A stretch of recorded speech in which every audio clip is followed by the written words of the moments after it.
Amelech estava fugindo de Shaul, e depois que o Jonathan deu para ele o sinal que ele estava correndo risco de vida, ele saiu correndo, e a gente lembra que o Jonathan não deu para ele lanchinho para o caminho, o pécado. David Amelech ficou muito tempo sem comer, ele estava muito esfomeado, faminto, ele estava, sabe quando você, imagino eu, né, está escrito, mas correndo sem fôlego, né, desesperado, então você tem mais sede, mais fome, mais... Então, ele chega até a cidade de Nov. Nov é o lugar onde temporariamente ficou lá um Mishkan. O grande Mishkan, entre aspas, tinha ficado em Shiló por muitos anos, que a gente viu a história toda de Haná, Eli, etc. Depois agora ele ficou em duas cidades, Nov e Givon. Então ele ficou um tempo em Nov, um tempo em Givon, e o Mishkan ficava lá. Essa cidade de Nov era uma cidade de Israel, porém ela não foi distribuída para as tribos. Era uma cidade onde os Leviim moravam. Os Leviim, a tribo de Levi, não recebiam a parte na terra de Israel. Eles tinham a parte, ó, você mora aí, a terra não é tua, a terra não é, você não pode, você não tem terra própria, mas eles moravam lá. Tinham 42 cidades. Nova era uma delas. E lá, então, se localizava Leviim, eles trabalhavam no templo, então lá tinha esse templo, os Leviim trabalhavam lá. David Amelech, então ele falou, eu vou até lá, vou encontrar meu amigo Cohen Gadol, sumo sacerdote, o nome dele era Avimelech. Nós tivemos no Shoftim um Avimelech, que ele julgou o povo, tem toda uma história, ele tinha os irmãos que, lembra, ele fugiu dos irmãos que queriam matar ele, depois chamaram ele de volta, ele protegeu o povo, não era um tzadik, ele foi um general. Mas aqui é um outro Avimelech. Mas o nome tem lá de Abraão Avinu. Já sim, o Avimelech dos filisteus. Exatamente. É interessante. Talvez, estou chutando, talvez, porque esse Avimelech, porque Avram e ele fizeram um pacto. Sim. Você tem muitos descendentes de russo que o nome é Alexander. Tinha o Czar Alexander, que ele foi muito bom com os judeus. Talvez, uma vez que eles fizeram o pacto, começaram a dar o nome de Avimelech. Não sei, estou chutando.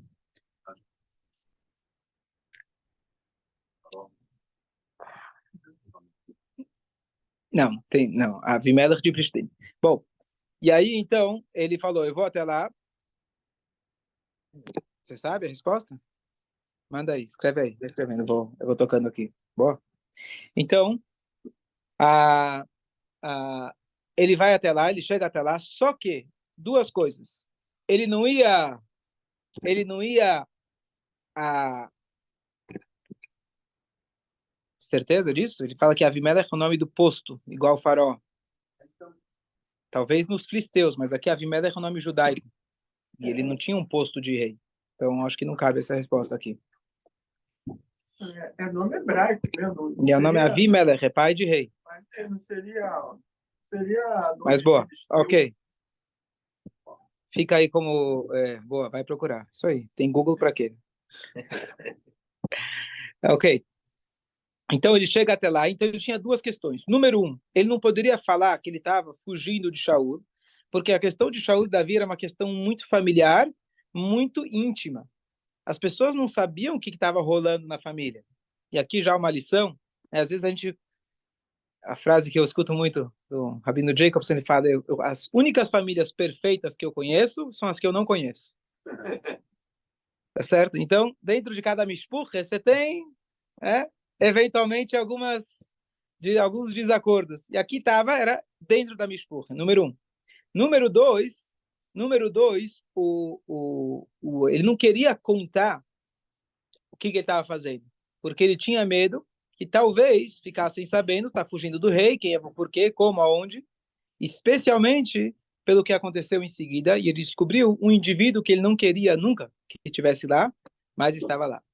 Então ele chegou lá e ele queria pão, só que sinagoga não é restaurante. Hoje é, tá certo? Hoje, Baruch Hashem, você escolhe o cardápio, tem tudo. No Mishkan, você quer comer? Tem o Lechem Apanim, que é aquela comida dos Kohanim.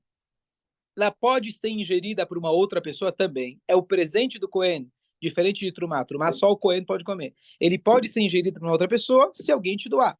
Você não precisa ser Kohen para comer, mas você tem que estar puro.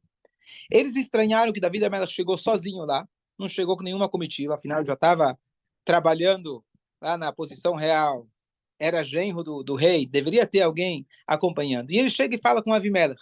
que era o amigo dele, conhecido, Cohen, o chefe lá, e ele falou, olha, eu estou esfomeado, me ajuda.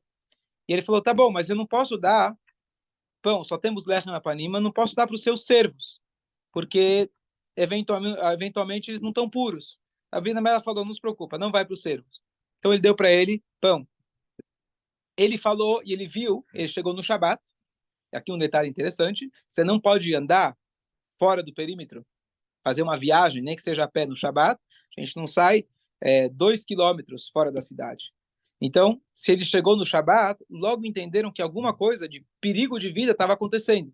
Eles logo entenderam, falaram, ele falou, eu estou numa missão enviada pelo rei. Então ele inverteu as coisas. Ele não pode sair, a pessoa não pode sair da cidade, mas se estava andando... Não, ele não pode entrar na próxima. Não pode entrar na próxima. Então, ele chegou lá em pleno Shabat. Então, Avimelech já entendeu que era uma missão secreta, questão de vida. Então, ele estava pronto para ajudar ele. E ele falou, estou aqui numa missão do rei. Ele mudou a história para salvar a pele dele. Não que ele desconfiasse do Avimelech, mas lá tinha uma outra pessoa. Quem era essa outra pessoa? Então, vamos lá. Ele chegou no Shabat e eles viram que eles estavam assando o pão em pleno Shabat. Existem coisas que dentro do templo você pode transgredir o Shabat, que a própria Torá diz, não é transgredir. Você pode fazer sacrifícios no Shabat, você queima o sacrifício. Mas os pães devem ser preparados de antemão. Eles são servidos no Shabat, mas eles não são feitos, assados no Shabat. E ele falou, peraí, o que vocês estão assando o pão agora? Eles falaram, nosso conselheiro real está aqui, Doeg, aquele que estava o tempo todo dando maus conselhos, que era um grande gênio, um grande sábio, só que ele era podre por dentro, e as pessoas não sabiam. Então, se ele falou, é lei.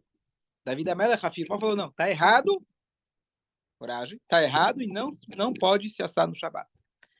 E o Doeg estava lá, naquela hora. E quando Davi da Mela viu ele, ele sabia que o homem ia ficar muito bravo. Por quê? Ele sempre incentivava o rei a odiar mais o Davi. O que ele dissesse, Davi da Mela, que ele está numa missão do rei, logo o rei ia ficar sabendo. E Davi da Mela sabia que logo o rei ia ficar sabendo, e ele talvez já estava suspeitando que Davi estivesse fugindo do rei. Então, ele entendeu que o perigo dele era iminente. E ele chega e fala para o amigo dele, eu preciso de uma espada. Davi pede uma espada. Vou te dar uma espada. Não sei para que é, mas a missão de Davi com certeza é importante. E ele dá para ele e fala, olha, desde quando tem espada na sinagoga, que é na guarita, tem lá uma arma, tá certo? Desde quando tem espada, mas a espada, espera aqui, temos uma espada que ele fala, era dele mesmo, que ele mesmo tinha usado para...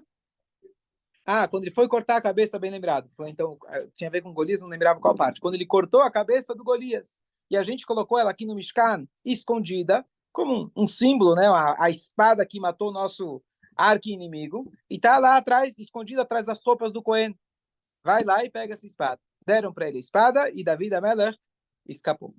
Próximo capítulo, a gente vê para onde ele foi e o que aconteceu. Fala.